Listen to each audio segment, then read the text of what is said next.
Masalah itu tidak akan pernah jauh daripada kita. Karena masalah itu sebenarnya dipakai oleh Tuhan untuk menguatkan otot rohani kita.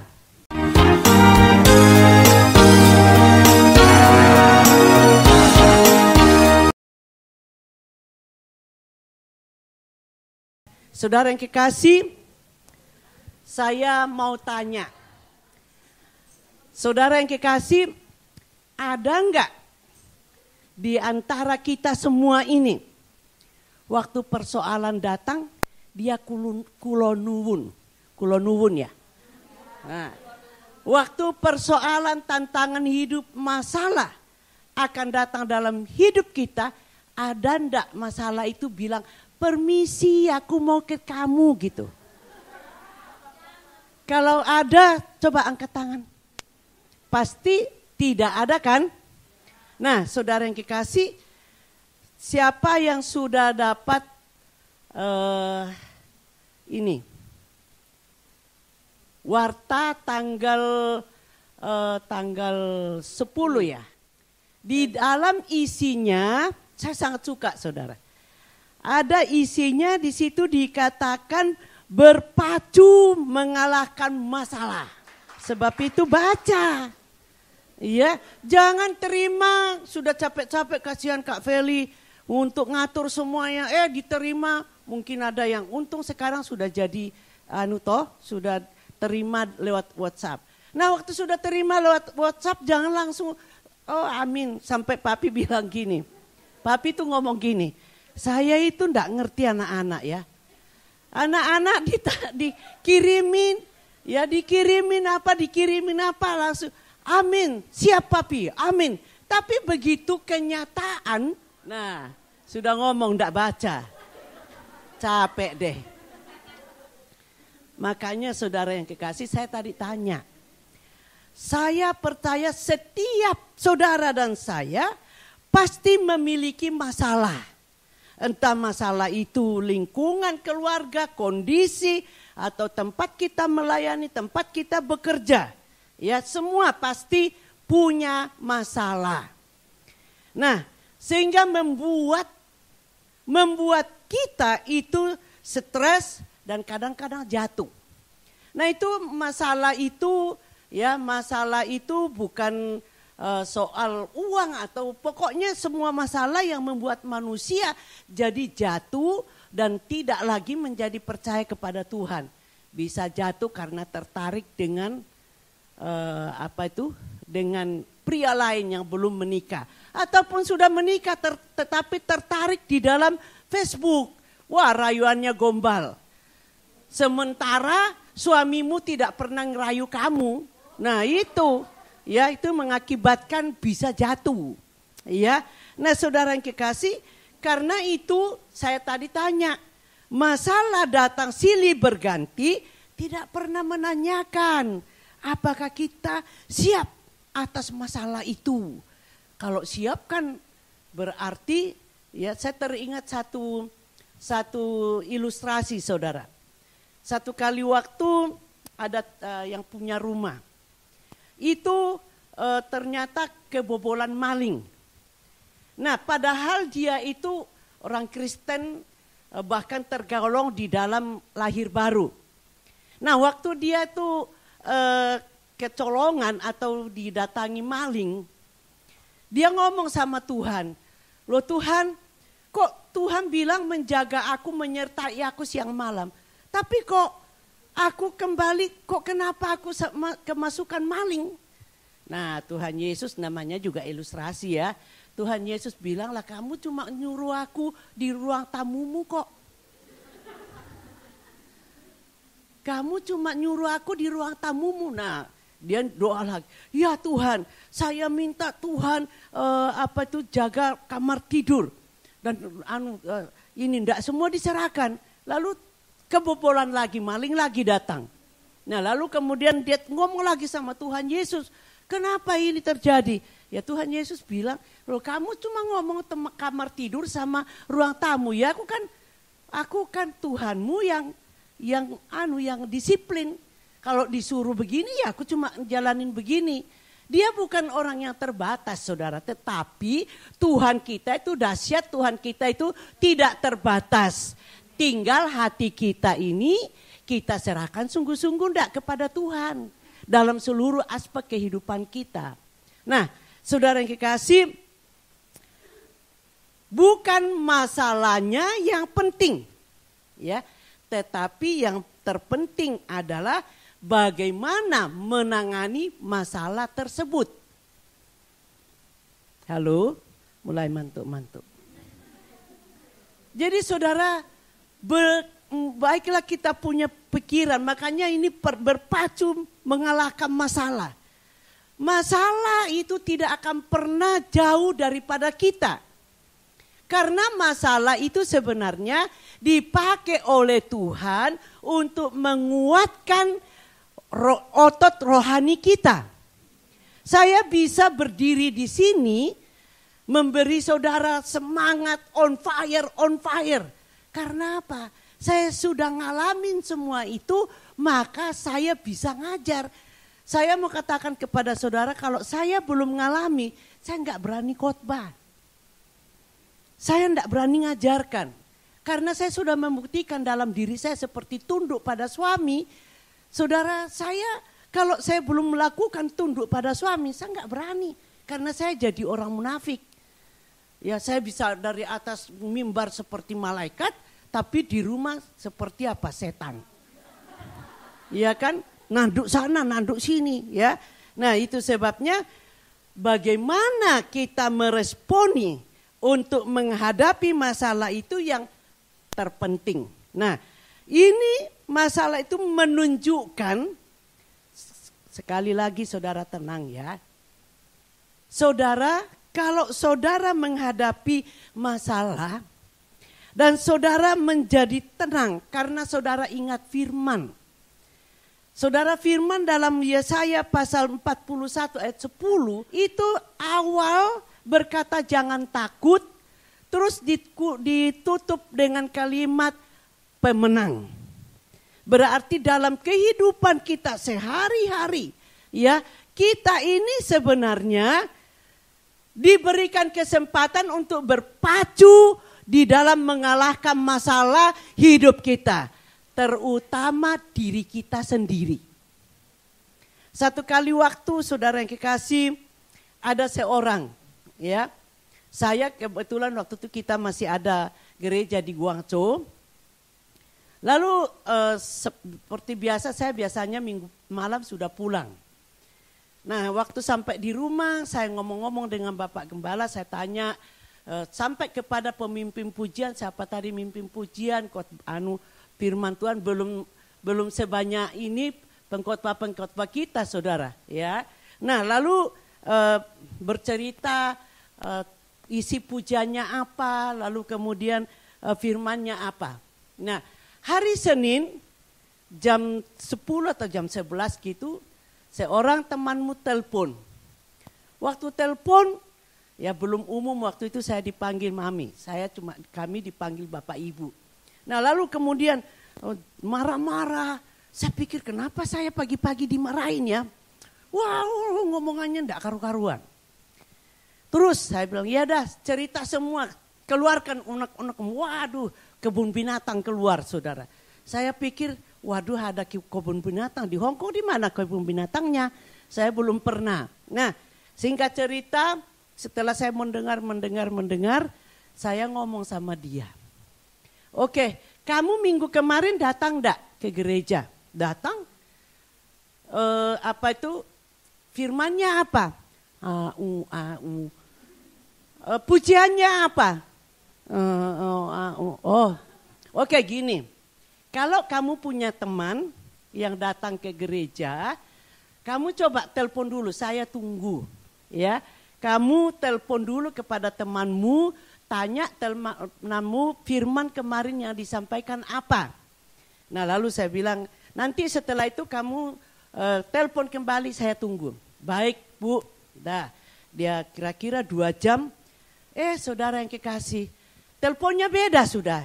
Tadinya ngamuk-ngamuk, nangis-nangis, marah-marah, kebun binatang keluar. Setelah 2 jam kemudian dia telepon balik, dia jadi lembut. Dia jadi, oh iya Bu, maaf Bu, ini puji Tuhan, haleluya. Saudara yang kekasih, saya mau ngomong sama saudara. Setiap masalah kita itu sebenarnya, makanya perhatikan, bukan cuma pengkhotbah tapi juga pemimpin pujian. Sebab mereka itu memimpin pujian itu sudah tanya sama Tuhan apa yang menjadi jawaban bagi masalah jemaat. Amin. Saya banyak ditolong, diberikan jawaban persoalan saya melalui puji-pujian. Karena pujian dengan pembawa firman itu sebenarnya menjadi satu, sudah sering melengkapi. Enggak cuma pemimpin pujian, enggak cuma pemimpin pengkhotbah, tapi saling melengkapi, menjawab, memberi kekuatan kepada saudara dan saya tentang masalah-masalah kita. Kan tadi kita sudah setuju sama-sama, tidak ada orang yang tidak punya masalah. Hanya masalahnya berbeda-beda, ya Pak ya? Nah, saudara yang kekasih, masalah ini datang bersilih berganti, Tuhan izinkan hanya, perhatikan, hanya supaya Allah sih sudah tahu kita. Tetapi Allah kepingin kita tahu dengan masalah ini kualitas iman kita bagaimana. Kualitas kepercayaanmu kepada firman bagaimana. Kualitas perjalanan hidupmu di melalui firman Tuhan bagaimana. Halo? Oh iya. Dan saudara yang kekasih, melalui persoalan permasalahan yang saudara dan saya hadapi itu menunjukkan integritas kita sebagai anak Tuhan. Integritasmu bagaimana? Apa yang kamu ngomongkan sesuai enggak dengan firman Tuhan? Waktu persoalan diberikan itu, saudara yang kekasih, sudahkah engkau menyelesaikannya dengan firman Tuhan juga? Karena semua itu Allah berdaulat semua, saudara. Saya bersyukur ada di antara saudara, dia janjian sama ibunya akan pulang. Saya tidak perlu sebut nama orang itu, akan pulang mau bertemu dengan ibunya. Wah sudah siap, sudah mami tolong doakan saya mau ketemu mama. 2 minggu kemudian, kan tadi saya bilang masalah tidak pernah bertanya mau datang kan? Iya kan? Enggak ada Tuhan kasih tahu, ibumu akan loh. Enggak. Ya, tapi saya bersyukur dia menunjukkan kualitas imannya, menunjukkan integritasnya sebagai pengikut Yesus Kristus. Nah, lalu saudara yang kekasih, waktu dia telepon, dia bilang, mamahku meninggal. Saya kaget. Lalu saudara yang kasih, saya ngomong sama dia, jangan ditahan. Sekarang nangis sejadi-jadinya. Saya tidak mau ngajarin orang jadi munafik. Kalau orang tua kita meninggal, kenapa tidak boleh nangis? Ya nangislah. Namanya kita berpisah selama-lamanya. Nangis sejadi-jadinya. Sekarang saya dengar, kamu nangis sejadi-jadinya. Malah dia ketawa, saudara. Mami, loh supaya jiwamu menjadi tenang toh. Nah kalau diumpat-umpat kan lama-lama meledak, nanti meledaknya sama majikan. Ya kan? Jadi lebih bagus meledak. Ya sama waktu Frida anaknya meninggal. Saya bilang dah sekarang kamu nangis sejadi-jadinya. Mami dengar. Saya enggak pernah melarang orang menangis kalau keluarganya meninggal. Dari Indonesia saudara. Saya suruh mereka nangis sejadi-jadinya. Malah enggak jadinya nangis. Loh saya bukan ngejek, saya tulus. Saya bilang ayo nangis. Supaya setelah selesai, ya selesai sudah. Ya jangan larut dalam nangis sedih itu. Karena apa saudara, temanmu ini setelah selesai nangis saya ngomong. Jadi menurut pendapatmu apa ini? Lalu dia berkata, aku tetap nurut pada kedaulatan Allah atas mamaku. Meskipun sedang mempersiapkan untuk aku pulang. Tapi kalau kedaulatan Allah menghendaki lain. Ayo siapa yang bisa ngatur nyawa manusia? Hanya Tuhan kan. Jadi kita kalau saudara enggak terima, aku enggak terima, lah lawanlah Allah. Lah ya kan? Itu kedaulatannya Allah, kita enggak bisa apa-apa saudara. Selain menunjukkan, dia menunjukkan kualitas imannya, menunjukkan integritas sebagai anak Allah dan dia sebagai pelayan Tuhan di tempat ini. Wah, saya bangga. Saya berharap semua yang datang di tempat ini menjadi pelayan Tuhan atau tidak, saudara menjadi kuat di dalam kekuatan kuasa Allah dalam nama Yesus. Amin. Tepuk tangan untuk Tuhan Yesus. Nah, orang-orang yang mengerti bahwa semua yang terjadi itu adalah kedaulatan Allah. Nah, saudara, karena ingat di dalam Yesaya berkata jangan takut.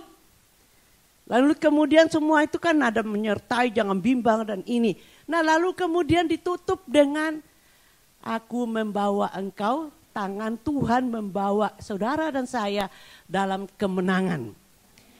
Nah, sekarang saudara yang kekasih, dengan mengingat Yesaya 41 ayat 10 itu, saudara harusnya kita membangkitkan semangat untuk kuat menghadapi setiap permasalahan. Nah, dengan keyakinan pasti bahwa kemenangan terjadi bagi saudara dan saya yang tidak pernah menyerah. Orang yang mengetahui kedaulatan Allah dalam kehidupannya tidak akan pernah menyerah. Amin. Lebih meriah lagi dong. Ada satu cerita saudara. Ya, cerita ini dia mengikuti lomba lari. Nah, kemudian sudah mendekati finish, tiba-tiba dia terpelesok. Ya, saudara, dia kakinya lalu dia jatuh. Tapi saudara, dia tuh tidak menyerah. Dia tetap geret kakinya. Pokoknya sudah disuruh oleh panitia datang dan yang orang suruh minggir. Enggak. Dia enggak menyerah. Dia terus ya seret kakinya terus sampai garis finish. Lalu saudara yang kekasih, panitia mewawancara dia dan wartawan. Kamu kan sudah jatuh. Kenapa kamu masih ini? Sudah tidak ada orang yang lihat. Saudara, dia dengan tenang berkata, ini orang contoh pantang menyerah. Dia berkata begini, aku tidak dituntut oleh negaraku. Kalau aku bisa menang, ya puji Tuhan, dia anak Tuhan. Tapi satu hal, fokus saya, yang penting saya sampai kepada garis finish. Amin. Nah, ini saudara dan saya juga begitu. Dalam perjalanan hidup kita, dalam menghadapi tantangan, saudara, enggak masalah. Dalam perjalananmu, ya, dalam menghadapi masalah mungkin bisa jatuh.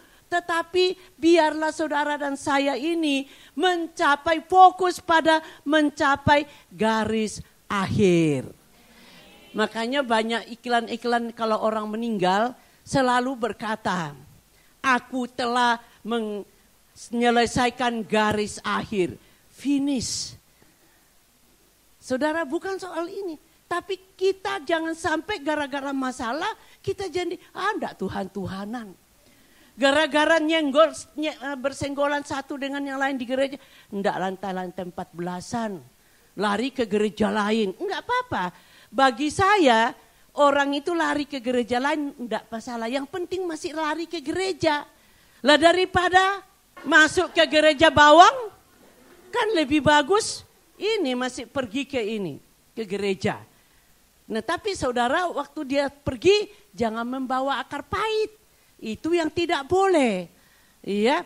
Tapi kalau sebenarnya kalau orang sudah tidak punya kepahitan, disenggol kayak apapun juga tidak bakal pergi. Amin. Karena dia tahu dia sedang diproses oleh Tuhan di tempat ini. Saudara yang kekasih, kita semua ini saling memproses kok. supaya mencapai garis akhir. Garis akhirnya apa saudara? Menang di dalam proses itu. Nah, saya berikan contoh di dalam Alkitab. Tuhan itu ingin saudara dan saya ini kuat keluar sebagai pemenang. Nah, saya akan berikan contoh waktu terjadi masalah. Di dalam 1 Samuel pasal 17, contoh Daud dan Goliat. Ya. Daud ini bisa mengalahkan Goliat. Nah, waktu saya pergi ke Israel, saya diberitahu oleh tour leadernya di sana, di dalam Alkitab sih tidak tercatat saudara. Bahkan saya cari dalam sejarah atau dalam penjelasan tentang Daud, tingginya berapa itu tidak dapat penjelasan. Tapi waktu saya ke sana, tour leader di sana berkata, itu Daud itu diperkirakan tingginya cuma 140, berarti saya lebih tinggi daripada Daud, 20 cm. Saya 160, Daud 140, berarti di sini saya saudara. Ya anggap ini ke atas 20, tidak mempersoalkan. Tapi Goliat itu 3,2 meter. Coba bayangkan saudara. Ya, saya mau tunjukkan kepada saudara betapa besarnya persoalan yang dihadapi oleh Daud. Tapi dia tidak takut karena dia tahu kedaulatan Allah ada dalam hidupnya. Nah lalu di dalam 1 Samuel pasal 17 ayat 40, saya akan pelan-pelan menjelaskan. Di situ dikatakan, lalu Daud mengambil tongkatnya di tangannya. Dipilihnya dari dasar sungai 5 batu yang licin dan ditaruhnya dalam kantung. Gembala yang dibawanya, yakni tempat batu-batu sedang umbanannya, dipegangnya di tangannya. Demikianlah ia mendekati orang Filistin itu. Jadi saudara yang kekasih, Daud ini tidak memenuhi syarat untuk perang secara militer sebenarnya. Makanya waktu dia menghadap Saul, Saul menganggap remeh dia. Dikasih baju dia, ya jelas tidak cukup. Orang 140 sentimeter, lah Saul berapa? Ya, tapi saya tidak mau ini, ya tidak mau cerita itu. Nah, saudara, si Daud ini melakukan peperangan, menyelesaikan persoalannya dengan cara Allah. Lalu saudara yang kekasih ayat 41, coba. Orang Filistin itu kian dekat menghampiri Daud, di depannya orang yang membawa perisainya. Ini contoh persoalan itu semakin mendekati kita. Tapi kita tidak melihat di situ Daud takut apa enggak. Situ kan dikatakan orang Filistin itu yaitu Goliat kian dekat menghampiri Daud. Jadi persoalan itu kian dekat. Jadi jangan alergi. Cabut dalam nama Yesus alergi mendengar persoalan. Saya punya teman waktu saya baru belajar melayani saudara. Teman saya itu ngomong gini datang ke rumah.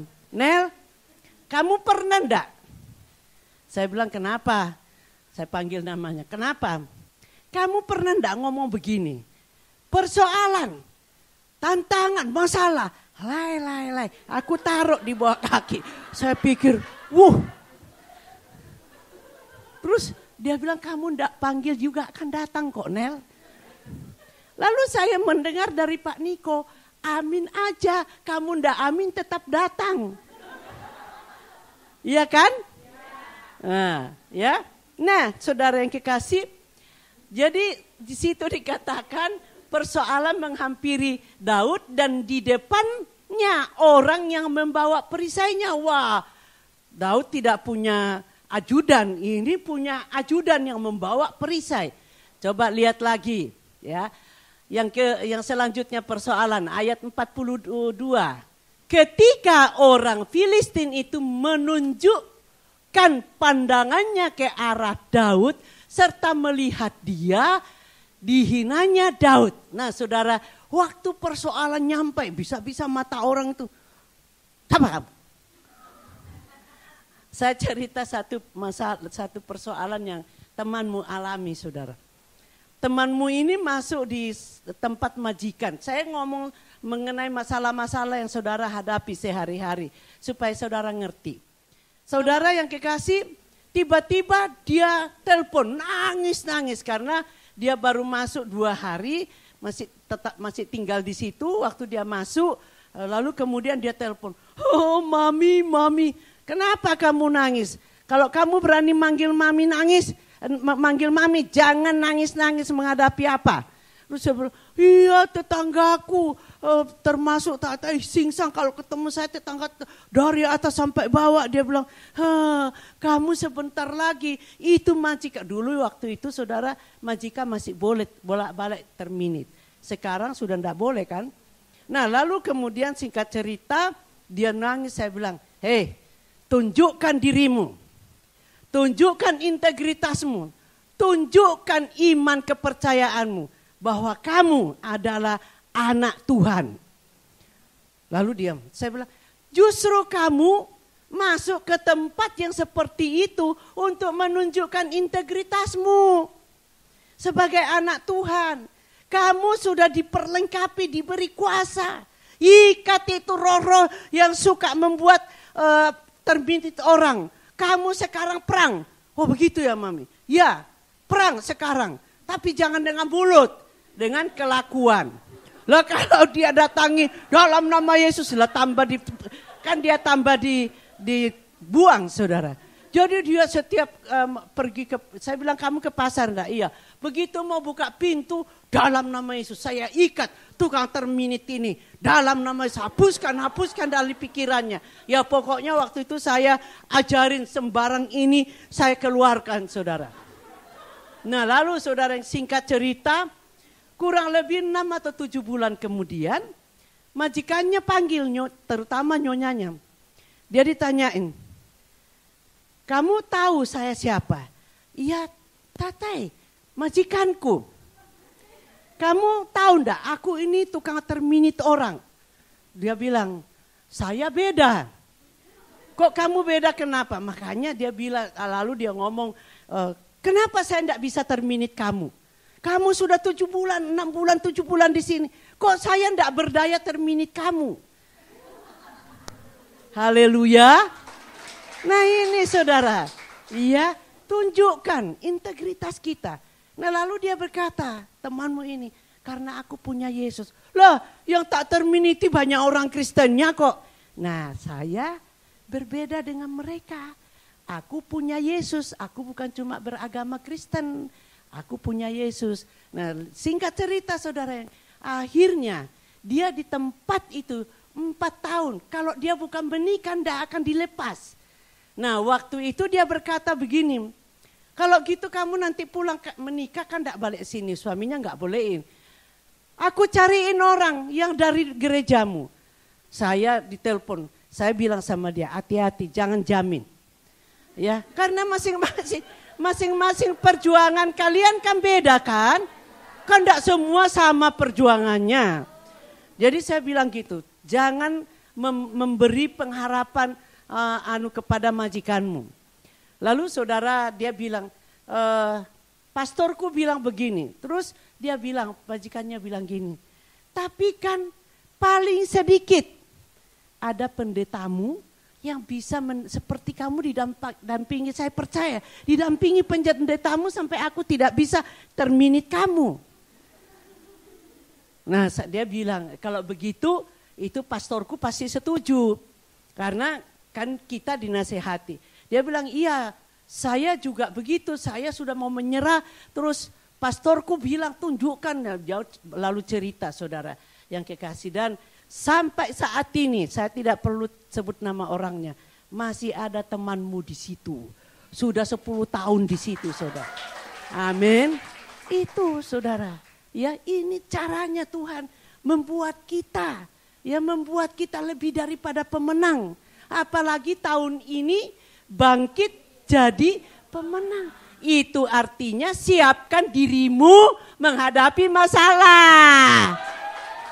Capek mami. Kalau kamu percaya firman, kamu tidak akan capek. Loh ribut toh.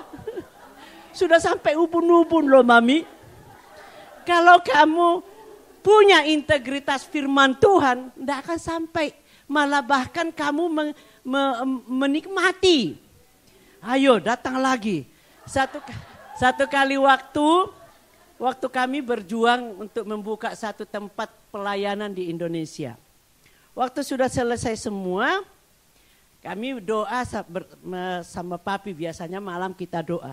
Terus saya tuh setelah Papi doa, saya lalu doa. Terima kasih Tuhan, Engkau akan memberikan mujizat apa lagi ini.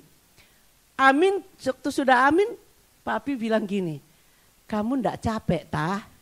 Kenapa? Kok minta mujizat lagi? Dengan mujizat kan dengan kita berkata bangkit jadi pemenang kan berarti kita masuk medan laga kan? Makanya saudara jangan amin-amin tapi ndak siap. Seperti Daud ini saudara, dia siap coba.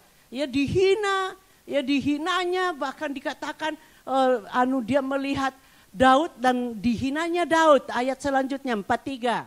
Orang Filistin itu berkata kepada Daud. Nah perhatikan. Anjingkah aku maka engkau mendatangi aku dengan tongkat. Saudara yang kekasih, saya pernah ngomong-ngomong sama seorang abri saudara. Saya tanya karena ini saya dari dulu sudah menjiwai ini. Saudara yang kekasih, saya bilang apakah tentara kalau dihadapi bukan dengan pistol, apakah merasa tersinggung? Oh sangat tersinggung. Oh kok kita dihina pakai ini. Makanya orang Filistin itu si Goliat itu tersinggung. Sampai mengomongkan dirinya anjing ke aku. Saudara yang kekasih, kadang-kadang persoalan itu membuat kita takut seperti ini. Saudara, ini mental baja. Walaupun dikatakan orang Filistin itu berkata, hadapilah aku, maka aku akan memberikan dagingmu. Saudara harus berkata, mbel. Iya kan? Katakan begitu sama persoalan. Mbel. Sebab persoalanku kecil, Allahku dahsyat. Amin. Amin. Amin. Saya percaya ke depan ini saudara akan menghadapi yang lebih gede. Loh kok ketawa? Oke, 45. Tetapi, nah ini cara bagaimana menghadapi masalah yang tidak kita undang. Ya, atau yang tidak memberitahukan kepada kita. Ini ceritanya sebenarnya Daud itu pergi ke padang membawakan makanan untuk kakak-kakaknya. Tapi waktu mendengar Goliat itu menghina orang Israel, wah mendidih dia saudara. Ya, jadi saudara ya perlu kalau mendengar persoalan tantangan hidup saudara mendidih. Saudara on fire. Karena apa? Saudara tahu bahwa kemenangan sudah ada di tangan saudara. Nah, coba lihat ya. Di situ dikatakan engkau mendatangi aku dengan pedang, ini kata Daud ya, dan tombak dan lembing.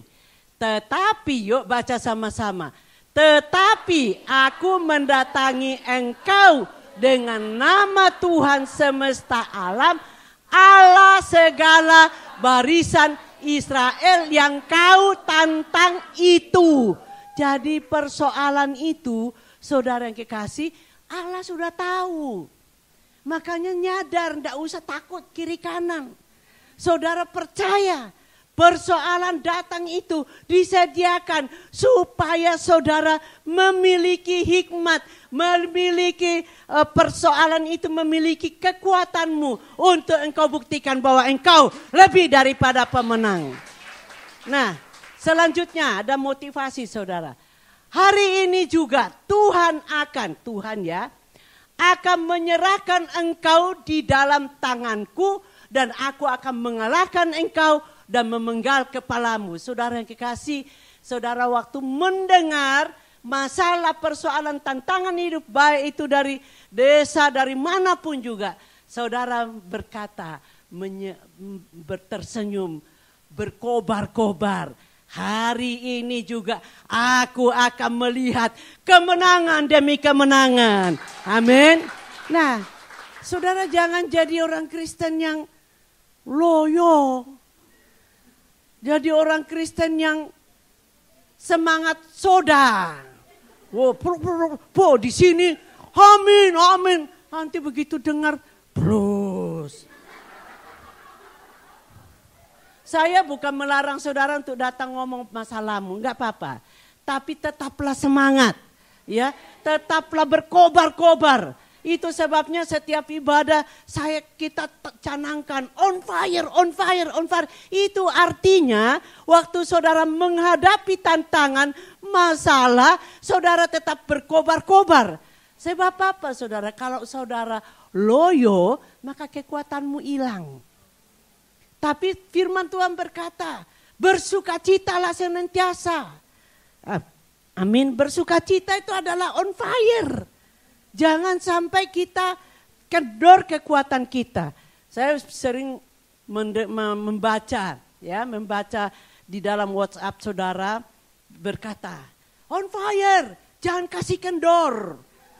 Itu kan kita bahasa luar pulau, jangan kasih kendor. You know, jangan kasih kendor. Jangan dikendorkan maksudnya. Maju terus, semangat, kobar-kobar. Nah lalu kemudian saudara yang kekasih, kita melihat sekarang bagaimana caranya menyelesaikan masalah itu. Bukan untuk gagah-gagahan kita, tetapi ayat 47 berkata, dan supaya segenap jemaah ini tahu bahwa Tuhan menyelamatkan bukan dengan pedang dan bukan dengan lembing. Saudara, supaya kita semua tahu ada Goliat yang datang dalam hidupmu. Supaya kamu tahu bukan dengan cara dunia. Ya, bukan dengan cara-cara yang aneh-aneh kita bisa menyelesaikan persoalan, tapi dengan cara Tuhan. Di situ dikatakan sebab, ayo baca sama-sama sambil ngepalkan tangan. 1, 2, 3. Sebab di tangan Tuhanlah pertempuran dan Ia pun menyerahkan kamu dalam tangan kami. Coba. Haleluya. Coba, jangan ada yang itu masalahmu besar. Tuhanmu kecil kalau cuma gini-gini. Sekali lagi. Ya, sebab di tangan Tuhan. 1, bila perlu berdiri. 1, 2, 3.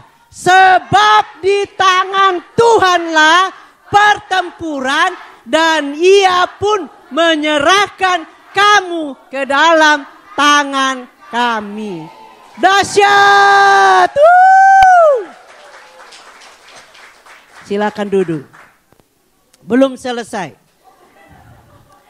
Ayat 48. Perhatikan saudara. Ketika orang Filistin itu bergerak maju untuk menemui Daud. Perhatikan, waktu masalah datangi kamu. Maka segeralah Daud berlari. Bukan lari menyingkir, menyembunyikan diri. Tetapi, ayo baca sama-sama, Daud berlari ke barisan musuh untuk menemui orang Filistin itu. Jangan lari sembunyi. Ya, hadapi dengan tangan kuasa Tuhan yang dahsyat. Ya, lalu selanjutnya ayat 49. Lalu Daud memasukkan tangannya ke dalam kantungnya, diambilnyalah sebuah batu dari dalamnya, diumbannya, maka kenalah dahi orang Filistin itu, sehingga batu itu terbenam ke dalam dahinya, dan terjerumuslah ia dengan mukanya ke tanah. Saudara yang kekasih, saya percaya karena kepercayaan Daud kokoh. Karena dia kan berkata, tangan Tuhan. Saya percaya waktu Daud mau mengumban, maka malaikat datang memegang lalu diumban, masukkan ke sini tepat pada sasarannya. Itu tangan Tuhan. Nah, saudara, pada waktu Daud sedang menghadapi masalah, dia tidak pernah lupa Allahnya dahsyat, Allahnya yang akan membawa batu itu mengenai sasaran. Itu sebabnya masalahmu kecil, Allah saudara dan saya besar. Amin. Lalu ayat 50, demikianlah Daud mengalahkan orang Filistin itu dengan umban dan batu. Ia mengalahkan orang Filistin itu dan membunuhnya tanpa pedang di tangannya. Mari bangkit berdiri.